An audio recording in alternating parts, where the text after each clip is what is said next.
Hello students, hope you all are fine. Okay, so today we are going to start a new chapter, that is chapter 3, The Wolf and the House Dog. I hope you have done your both chapters work in your copy as well as the work which I have given to you to do in your book you have done. See, you have to learn this regularly, and yesterday I gave you one work to learn the poem Truth and the word meanings of it.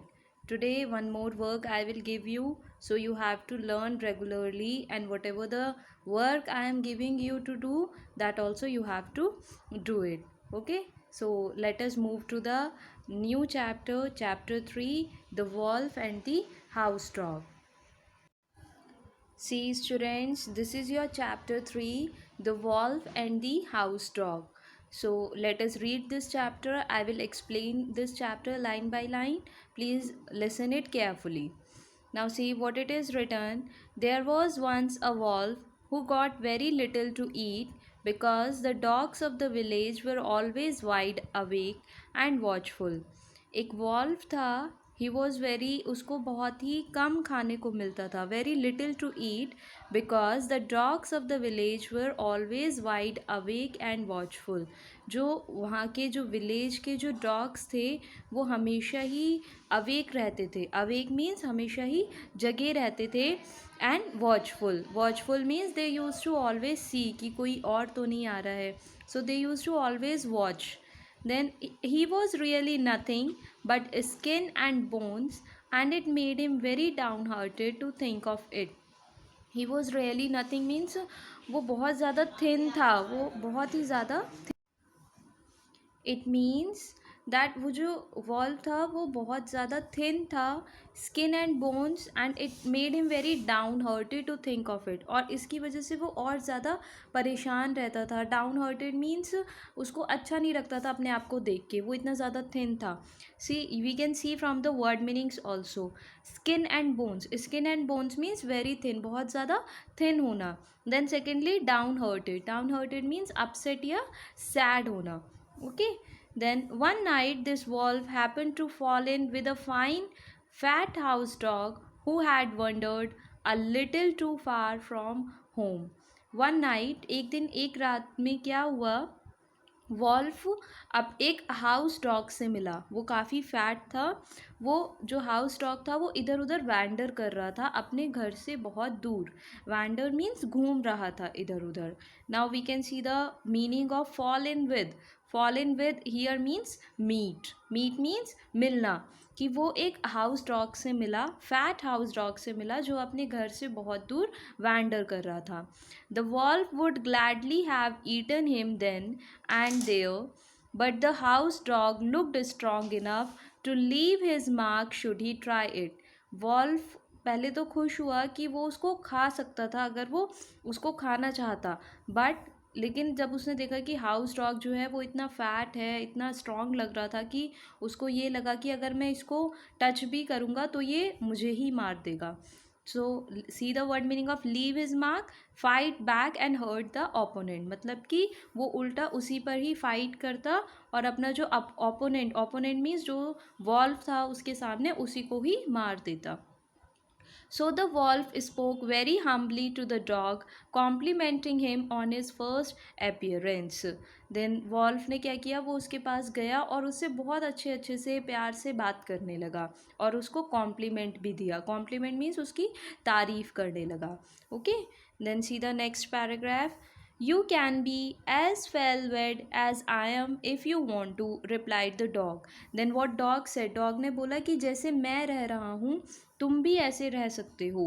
Leave the woods, there you live miserably.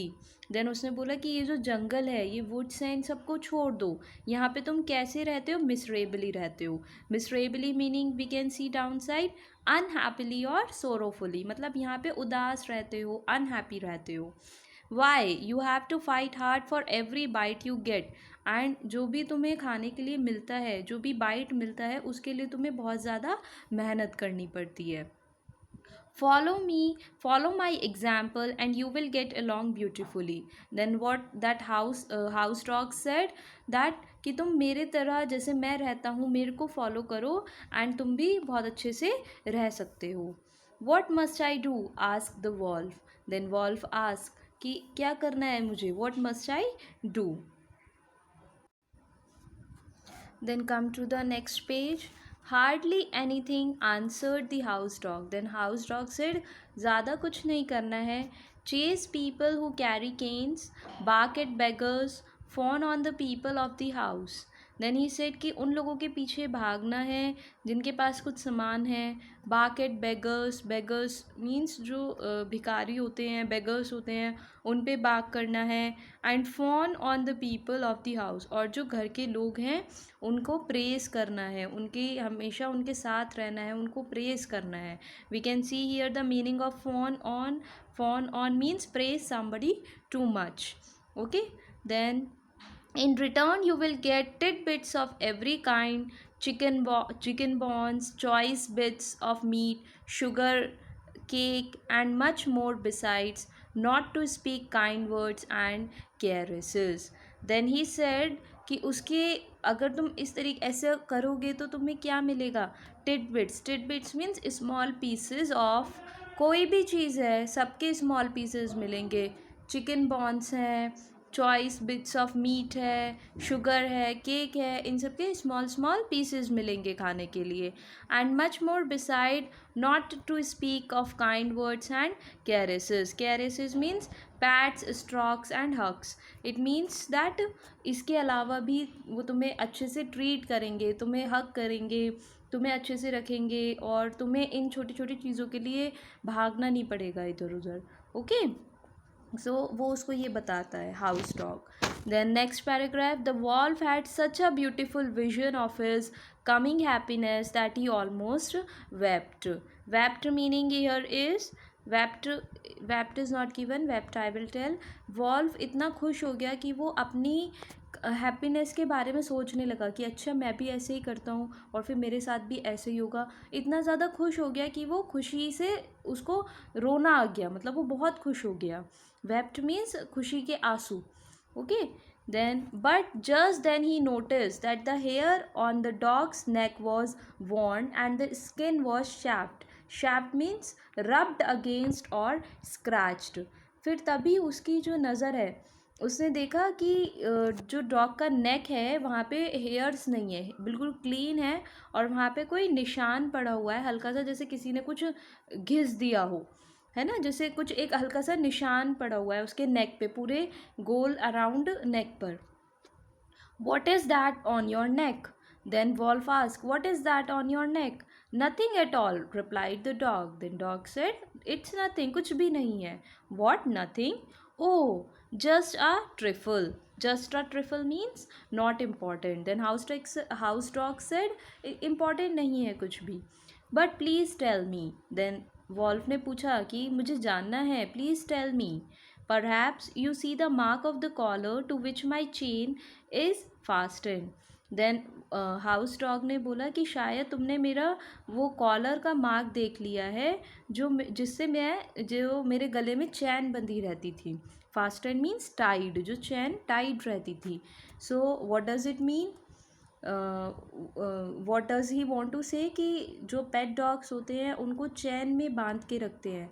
तो उसने dog ने क्या बोला कि तुमने शायद जब मेरे गर्दन में जो मेरे गले पे चैन बंधी हुई थी उसका जो निशान हो जाता है वो शायद तुमने वो मार्क देख लिया है मेरे नेक पे. What, a chain, cried the wolf. Then wolf एकदम से शॉक हुआ, उसने बोला क्या chain, don't you go wherever you please. Then wolf ने उससे पूछा कि क्या तुम हर जगह नहीं जाते हो, मतलब तुम जहाँ जाना चाहते हो तुम वहाँ नहीं जा पाते हो. Not always, but what is the difference, replied the dog. Then dog said, नहीं हमेशा मैं नहीं जा पाता हूँ लेकिन उससे कोई फ़र्क नहीं है. Then, all the differences in the world, I don't care a rap for your feast, and I would not take all the tender young lambs in the world at that price. Now, what does Wolf says? Wolf बोलता है कि कुछ भी फ़र्क है, मतलब ये जो सारे all the differences हैं हमारे वर्ल्ड में, I don't care a rap for your feast. Don't care a rap means not interested. मैं जो तुम्हें feast मतलब जो तुम्हें अच्छा अच्छा खाना मिलता है, मुझे उसमें कोई इंटरेस्ट नहीं है. I would not take all the tender young lambs in the world at that price. मैं कितना भी मुझे अच्छा खाना दे दो, मुझे कितना ही अच्छा सब कुछ दे दो, मैं किसी भी प्राइस पे इस चीज़ को नहीं छोड़ सकता. And away ran the wolf to the woods. और फिर वो वापस जंगलों में चला गया वॉल्फ. क्या कहना चाह रहा था वो? ये कहना चाह रहा था कि जो मेरी फ्रीडम है वो मैं किसी को भी नहीं दे सकता. चाहे मुझे कितना ही अच्छा स्वादिष्ट भोजन मिले, चाहे मुझे कितनी ही यंग यंग लैम्प्स, मतलब मुझे कुछ भी दे दो खाने को, तब भी मैं उनके बदले में भी मैं अब हूँ, जितनी फ्रीडम मुझे अब है, मैं उस फ्रीडम को नहीं छोड़ सकता. So see the last line, there is nothing worth so much as liberty. It means freedom should be there for whatever you are doing. कुछ भी स्वतंत्रता से, आज़ादी से, फ्रीडम से बढ़कर कुछ भी नहीं है. नथिंग वर्थ मतलब हमारी फ्रीडम के आगे कुछ भी चीज़ ज़्यादा नहीं है. फ्रीडम ही सबसे ज़्यादा इम्पॉर्टेंट है. Liberty means freedom. So I hope you understand this story. Okay, see, all the word meanings are given here and the previous page. Okay, so students, I think you understood the story. You can read the story. I will send you the pictures of this and complete your word meanings in the notebook. Okay, and start the new chapter with the new page.